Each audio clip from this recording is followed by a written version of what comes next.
Ju, como lidar com a frustração de não atingir o corte, mesmo chegando perto após tanto esforço?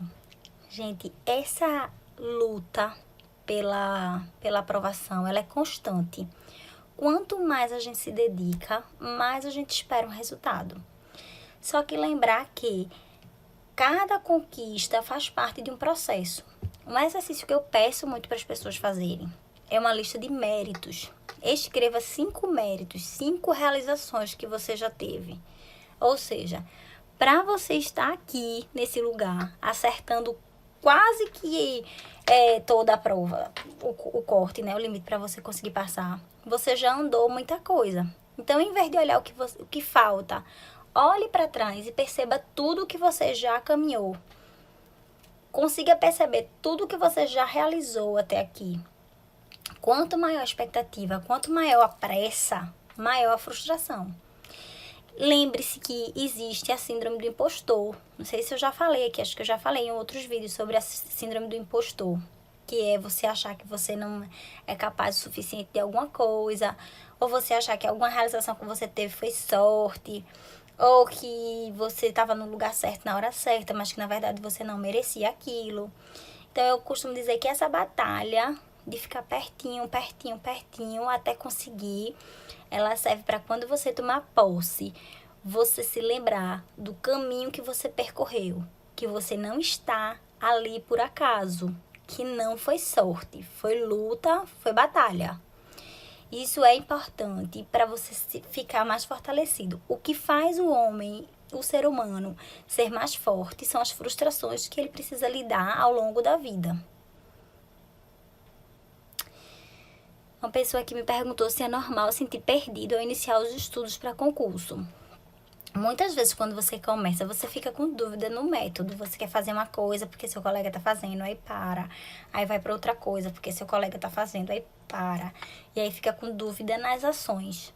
E tem um pensamento disfuncional chamado e se, que é você sempre pensa que a outra coisa que você está fazendo deveria ser melhor do que o que você assumiu, do que o que você decidiu propor. É importante, nesses casos, o auxílio de um coach. Por isso que o Ciclos R3 é tão importante nessa jornada, porque eles dão o caminho. Eles pegam na mão do candidato para ajudar o que estudar, os horários, os ciclos que são mais prudentes. Muitas vezes fazer uma base é importante, em vez de ir para um ciclo final. Um monte de gente aqui me pedindo para falar sobre foco. Tem um aplicativo gratuito chamado Pomodoro Time. Não sei se vocês já ouviram falar. Que ele ajuda muito no foco. Você ensina com ele o seu cérebro o que é trabalho e o que é repouso. Você faz intervalos de 25 em 25 minutos. E aí você estuda 25 minutos, para 5 e descansa. Estuda 25 minutos, para 5 e descansa. Ele serve porque 25 minutos passa muito rápido. Então, você não fica preocupado em tirar uma carne da geladeira ou ligar para um médico que você ia ligar. É Pomodoro Time. Ele é gratuito, tem para iOS e tem para Android também. E você coloca um bloquinho de notas do seu lado e sempre que você tiver com um pensamento rápido e quente que venha na sua cabeça, você anota, porque você sabe que no momento do intervalo você vai poder fazer essa atividade. Deixa eu só responder uma moça que mandou pra gente aqui naquela enquete sobre mudar de área. A pergunta dela foi assim: mudei da área trabalhista para estadual.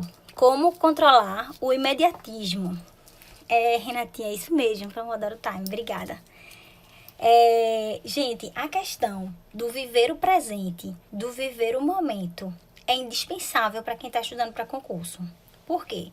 Porque ou a gente está lá na frente no futuro, ou a gente está no passado pensando que eu deveria ter feito algo diferente. E aí é indispensável esse viver no presente para saber que escolhas excluem. Não existe escolha sem perda significativa. Mas se você escolheu isso, se você escolheu mudar de área, possivelmente você escolheu isso porque vai ter um ganho secundário.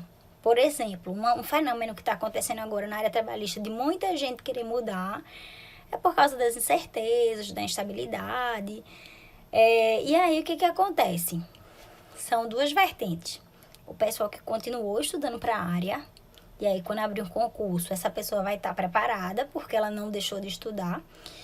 E o pessoal que achou que para esse momento de vida era mais adequado a mudança, porque precisava de alguma coisa que o edital tivesse previsto, ou que tivesse mais sólido de alguma forma. E aí lembrar que escolhas excluem. Eu escolhi mudar de área, possivelmente aquela bagagem que eu já estava formando, eu não vou usar ela com tanta frequência. Mas se eu escolhi mudar, eu tenho uma nova chance de reconstruir. Esse conhecimento não vai ser perdido. Ele é importantíssimo também para agilidade cerebral, para vários processos cognitivos que vão fazer com que você também aprenda conteúdo. Deixa eu ver se alguém perguntou aqui. Sim, o Pomodoro tem também essa funcionalidade. Olha, se você está no início... Uma pessoa me falou aqui, eu mudei de área trabalhista para defensoria pública. Estou no início da reconstrução. Gente, começou, escolheu recomeçar. Vá em frente, estude com afinco. Não fique preocupado com data de prova. Faça a sua base. De fato, o concurso de defensoria tem um volume muito maior. Então, se você escolheu isso, assuma a escolha que você fez. Porque se a gente corre para um lado, depois corre para o outro, depois volta para o mesmo lado, você vai estar perdendo tempo. Mas se você escolheu aquilo e vai com afinco naquilo que você escolheu, você possivelmente vai ter mais chances de obter um êxito. Bom, alguém está pedindo aqui, você pode falar sobre concentração. Eu vou falar sobre concentração, eu vou falar sobre memória. Uma das coisas da concentração, lembra que eu falei da regulação emocional, que o ser humano tem que ter sentido na vida. Então, uma das coisas que você tem que ver tem a ver com seus valores, com autoconhecimento e por que você está estudando para aquilo. Por que você escolheu estudar. Então, faça uma lista de o que o concurso vai me dar. O que ele vai me dar que eu sei que o concurso é importante para mim. Então, como é que vai ser minha vida quando eu tiver aprovada no meu concurso? Faça uma lista disso e leia o porquê você está estudando todos os dias, antes de começar a estudar. Use os aplicativos que auxiliam no foco e tenha hábitos. Ter hábitos é super importante para o processo de estudo. Porque você sabe que você vai estudar no dia tal assunto ou tantas horas. E isso faz do seu corpo entender que é um hábito e faz você ter mais facilidade de se concentrar. A outra coisa tem a ver com memorização. A memória da gente também é afetiva. A gente tem a memória de curto prazo e a memória de longo prazo. E a gente tem uma curva de esquecimento. Então, quanto mais a gente tem um ambiente propício, se a gente dormiu bem, eu não sei se alguém aqui tem problema com sono, mas a falta de sono também atrapalha no processo de concentração. Eu até tenho um e-book, se vocês forem no meu Instagram, tem um linkzinho para o e-book sobre sono. Eu acho que esse e-book ajuda muito também nesse processo de criar uma rotina, um hábito de sono. E sim, aí como eu ia falando, por exemplo, vamos dizer que você foi no shopping e estacionou seu carro. E aí, quando for daqui a 15 dias, eu vou perguntar pra você: olha, você lembra onde foi que você estacionou seu carro naquele domingo de noite? Aí você vai falar: não lembro. Mas, se você foi lá, estacionou seu carro e passou uma pessoa suspeita que você achou que ia lhe assaltar e você ficou com muito medo, possivelmente daqui a 15 dias você vai lembrar: no dia que eu fui no shopping, que eu estacionei o carro naquele lugar ali, ia passando uma pessoa e eu achei que essa pessoa ia me assaltar. Ou seja, uma emoção muito forte fez com que você acionasse um traço de memória. Isso acontece também quando a gente erra questões. Por que a gente lembra mais quando a gente erra do que quando a gente acerta? Porque quando a gente erra, a gente ativa a nossa memória afetiva. O erro é muito mais presente para o ser humano do que o acerto. A gente tem uma tendência natural de focar muito mais no que a gente não fez do que no que a gente fez. Se a gente treinasse o nosso cérebro para o acerto, para o ganho, para as conquistas, para a positividade, muito possivelmente a gente também conseguiria lembrar das vezes que a gente acerta. Então, tudo isso é hábito, é treino. Da mesma forma, a concentração. A gente precisa criar o hábito de se concentrar.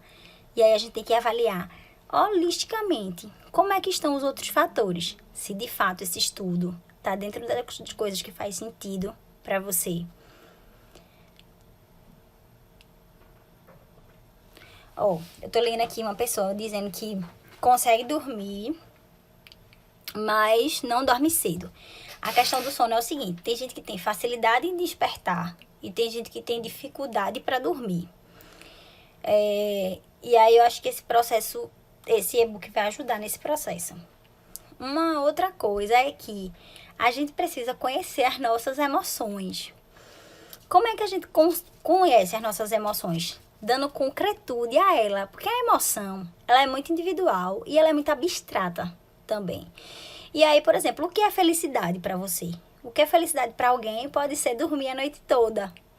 Então, uma pessoa, ela consegue ser feliz porque dormiu a noite toda. Outra pessoa também consegue ser feliz porque dormiu a noite toda. Mas a motivação, o que motivou elas pode ser diferente. Por exemplo, alguém pode ficar feliz porque dormiu a noite toda, porque ela tem insônia. A outra pessoa, ela pode ficar feliz porque dormiu a noite toda, porque ela tem um bebê novinho e o bebê acorda muito. As duas parecem iguais se você disser, estou feliz porque dormi a noite toda, mas cada uma tem um motivo. Então, a gente tem que dar concretude aos nossos sentimentos. O que deixa você feliz, que é diferente do que deixa outra pessoa feliz? Desculpa, o que deixa você triste, que é diferente do que deixa outra pessoa triste? O que deixa você ansioso, que é diferente do que deixa outra pessoa ansioso? Então, você tem que dar concretude às suas emoções, aos seus sentimentos. E a gente consegue dar essa concretude através de exemplos, através da observação da nossa vida. Gente, muitas pessoas aqui me pedindo para falar sobre ansiedade pré-prova. E aí é bom até para o pessoal da prova oral. Existem 3 tipos de ansiedade. A ansiedade pré-evento, que é aquela antes da prova. É aquela que quando o edital abre, quando a prova vai se aproximando, a gente já fica com essa ansiedade. Existe a ansiedade no evento, que é aquela ansiedade na hora da prova. Quando você se senta lá para fazer a sua prova, começa a suar, o corpo começa a dar sinais de que você está muito ansioso. E existe a ansiedade pós-evento, que é aquela que depois que a prova passou, você começa a pensar o que você deveria ter colocado, o que você deveria ter dito ao examinador, no caso da prova oral. Então, tem esses 3 tipos de ansiedade.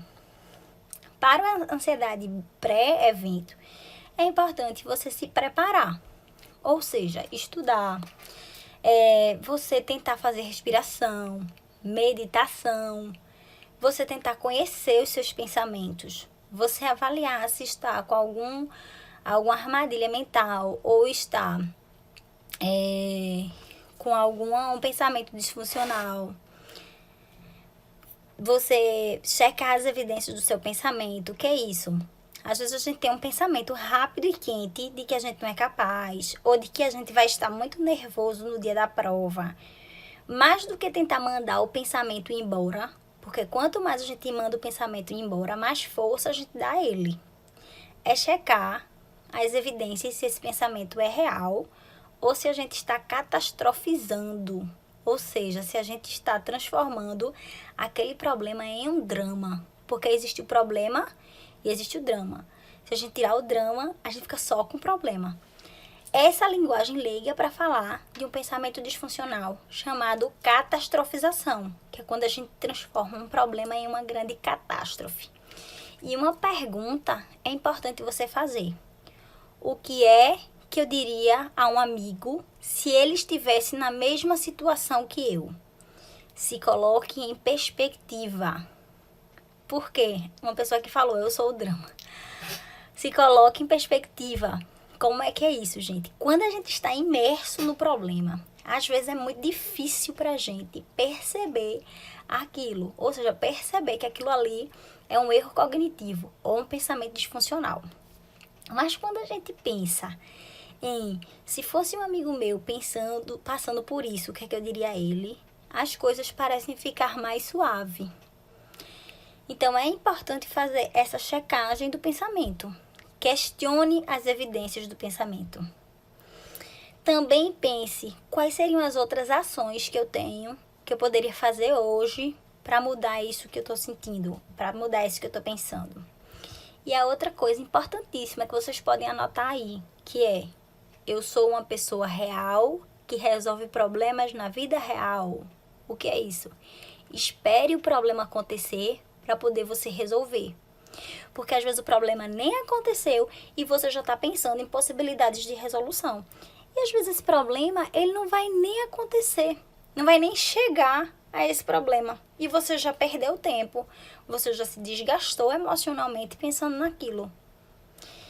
E isso eu vejo muito com relação ao pessoal que está na prova oral. O que acontece com os grupos do WhatsApp da prova oral?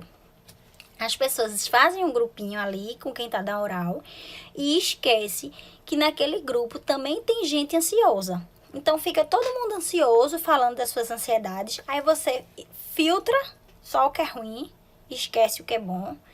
E aí você esquece que o outro também está ansioso. E que aquele grupo ali às vezes está sendo um grupo minado de ansiedade. E que a interpretação das pessoas que estão ali também estão sendo por causa da ansiedade.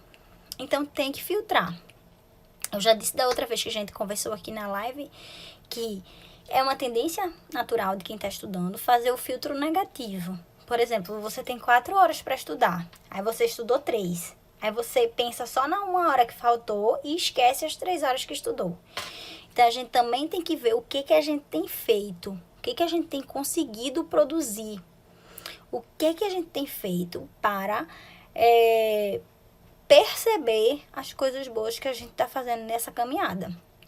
Parar de ver o caminho como algo muito duro e doloroso e lembrar que o caminho é um rito de passagem. Como assim um rito de passagem? No Brasil, existem alguns cargos que eles não são preenchidos com currículo, eles são preenchidos com concurso. E para concurso existe um caminho. Esse caminho é necessário. Às vezes a gente fica esquecendo do processo de aceitação. A gente quer brigar com o ritual do concurso. E não adianta.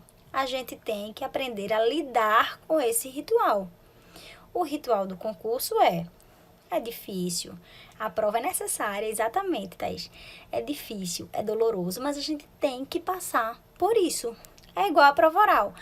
Ah, Juliana, eu fiquei super feliz porque eu tô na oral, mas a um só tempo fiquei desesperado porque estou na oral. Eu costumo dizer que a oral é uma festa para poucos convidados. Só que a diferença é que quem está na oral tem a senha dessa festa. Às vezes a pessoa diz, tudo que eu queria era ir para a oral. E quando chega na oral, fica maldizendo a oral, fica reclamando da prova oral. Reclamar é clamar 2 vezes. Quando você reclama, você só está reforçando aquela ideia que a coisa está ruim. Então, pense que é um rito de passagem. Pense que você precisa passar por isso para ser o cargo que você escolheu. Defensor, promotor, magistrado. É importante que você assuma que essa caminhada é necessária. E para lidar melhor com a reprovação, você precisa lembrar qual é a sua missão, que você não está estudando só por você, que quando você passar, você vai ajudar uma população inteira com o seu trabalho. Então, não é só por você. Deixa eu só ver aqui quanto tempo a gente tem. Bom, deixa eu ver mais outra pergunta. E desistir jamais, né, gente? Desistir não é uma opção. Se você vê que passar no concurso tem sentido para você, se você vê que passar no concurso é gratificante na sua trajetória profissional, desistir não é uma opção. Às vezes a pessoa fala, reduz a meta para poder conseguir fazer alguma coisa. E às vezes a necessidade aumenta o esforço para conseguir chegar na meta. Nem sempre a gente pode estar diminuindo a meta. Às vezes a gente tem que aumentar o esforço. São escolhas. Se você escolheu ser concursado, você tem que passar por essa caminhada.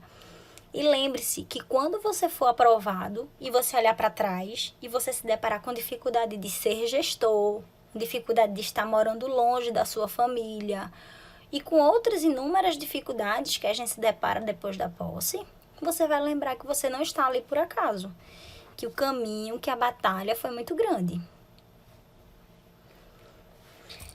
Uma outra questão de controlar a ansiedade, né? Sobre a checagem das evidências, as comparações injustas. É importante ser específico, porque o que acontece quando a gente passa por algumas reprovações? A gente cria medos de que aquilo aconteça de novo. Esse pensamento ele é chamado de supergeneralização. Quer dizer que quando uma coisa aconteceu 1, 2 ou 3 vezes, existe uma tendência de imaginar que aquela coisa vai acontecer de novo. Então, você precisa ser específico. Quais são os fatos desta situação? Se você reprovou no outro, possivelmente nesse você vai estar trazendo muito mais bagagem. Esse é um concurso novo, diferente, é outra experiência. Gente, uma coisa a respeito de experiência é que experiência é o que nos passa e não o que se passa. Como assim? Por isso que o processo de autoconhecimento é importante, porque cada experiência é única, ela é só daquela pessoa. Então, a experiência da prova do TJ Paraná, por exemplo, ela é uma experiência única. TJ Paraná 2019. Ela é aquela experiência. Isso é para evitar a supergeneralização, para você não trazer trauma de reprovação de outras reprovações para uma nova prova. Cada prova é uma nova chance. Assim como na prova, cada questão é uma nova oportunidade. Porque você faz uma questão. Se você pega uma prova, a primeira questão está difícil, a segunda questão está difícil, a terceira questão está difícil e você desiste da prova, você lembra que às vezes tem 80 questões. Se as 3 primeiras foram difíceis, pode ser que as próximas sejam a sua questão, seja a sua prova, que está sendo escolhida para você. Então, é importante pensar que cada prova é uma nova chance. Enxergar pontos intermediários. Sair daquele modelo binário, sabe? De tudo e nada, de bom e ruim, de que a prova foi assim, então tem que ser assim. Uma coisa muito generalizada. Vou pegar mais umas perguntas aqui. Vocês estão lembrados quais são as tarefas de casa de vocês? Traduzir sentimentos em fatos, porque cada sentimento é único. Anotar a lista de méritos. Lembrar que cada prova é uma nova oportunidade. Lembrar que o concurso público é um rito de passagem.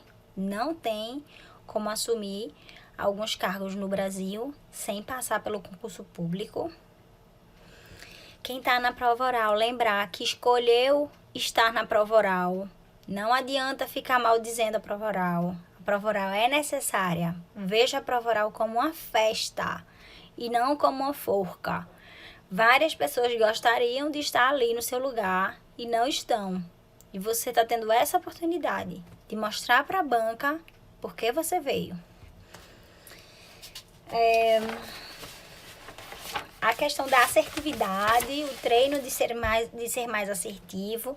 Para quem não pegou essa parte, eu falei bem no comecinho dos 3 tipos, né, de comunicação: assertivo, omisso e agressivo.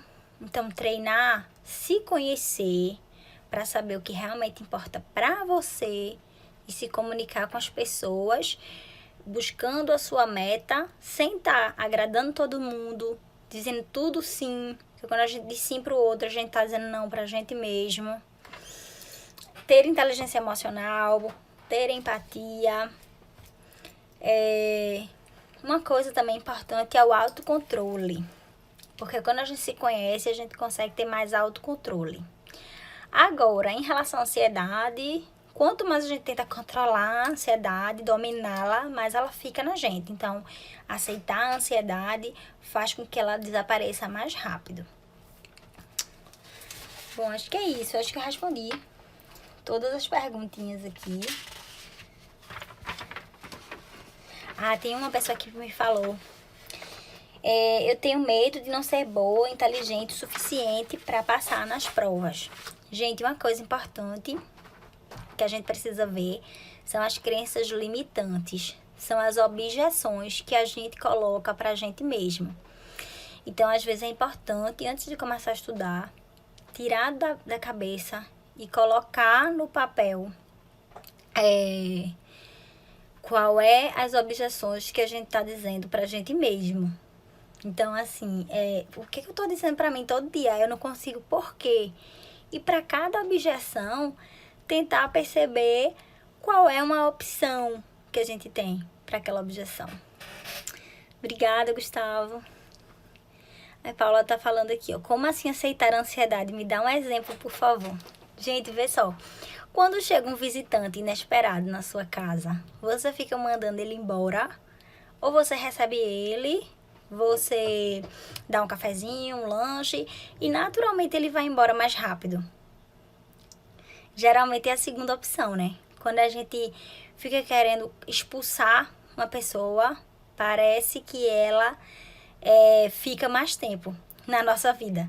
Então, a ideia de aceitar a ansiedade é aceitar as sensações físicas da ansiedade. Por exemplo, como eu falei, se a minha perna tá tremendo, se meu coração tá palpitando, deixa palpitar, deixa tremer. O que tem?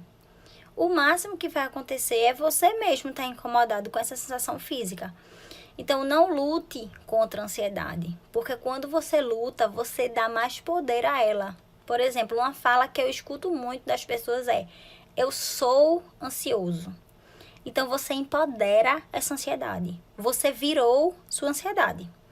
Quando você diz: eu estou ansioso, eu sei que momento de prova é um momento ansiogênico, é um momento que me deixa mais inquieto, mais irritado. Mas mesmo com ansiedade, eu vou agir com ela. Eu não vou esperar até ficar pronto para tudo acontecer. Mesmo que eu diminua meu ritmo, a maneira como eu faço as minhas coisas, mas eu vou continuar fazendo. Dessa forma, é aceitar a ansiedade. E ela vai embora com muito mais facilidade. Alguém perguntou aqui qual é meu Instagram. É @JulianaAmaralPsi. Todo dia eu gravo alguns vídeos sobre ansiedade. Quem quiser seguir lá, acho que vai ser bom. Em relação às crenças limitantes, Paula, você entendeu como é que é aceitar a ansiedade? Ficou claro? Acho que sim, você falou obrigada aqui, né? Oi, Mirna. Quando a gente fala de crença limitante, gente, é importante a gente perceber o que a gente tem feito com as nossas crenças limitantes, porque às vezes a gente se prende a um problema e a gente não sabe o que é que vai ser da nossa vida se a gente resolver esse problema.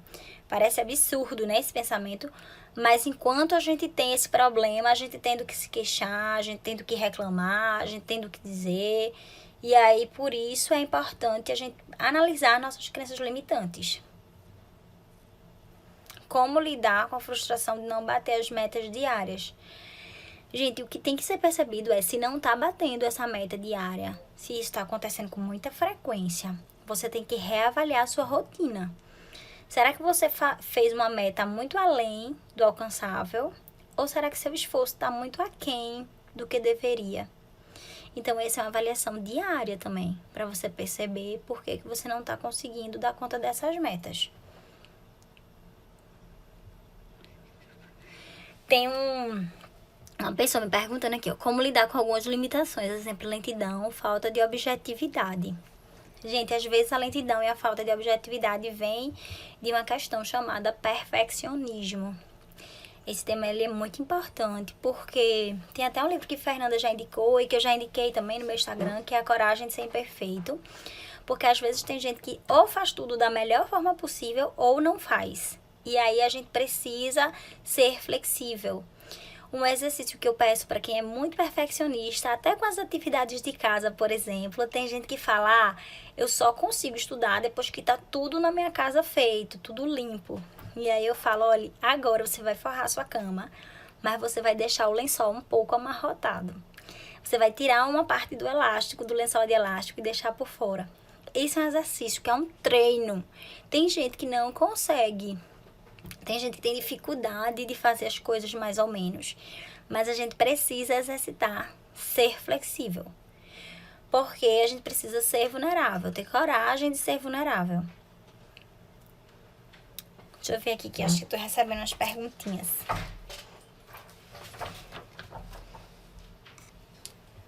Tem uma pessoa que falou sobre déficit de atenção aqui.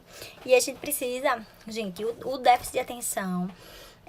precisa ver se tem esse diagnóstico, de fato. Porque, assim, ficou na moda alguns rótulos, né? E tem gente que fala, eu tenho TAG, que é o transtorno de ansiedade generalizada, eu tenho TDAH. Mas a gente tem que ver de onde veio esse rótulo, se de fato você tem o déficit de transtorno de atenção. Porque se sim, tem que fazer um acompanhamento psicológico, tem que fazer a terapia.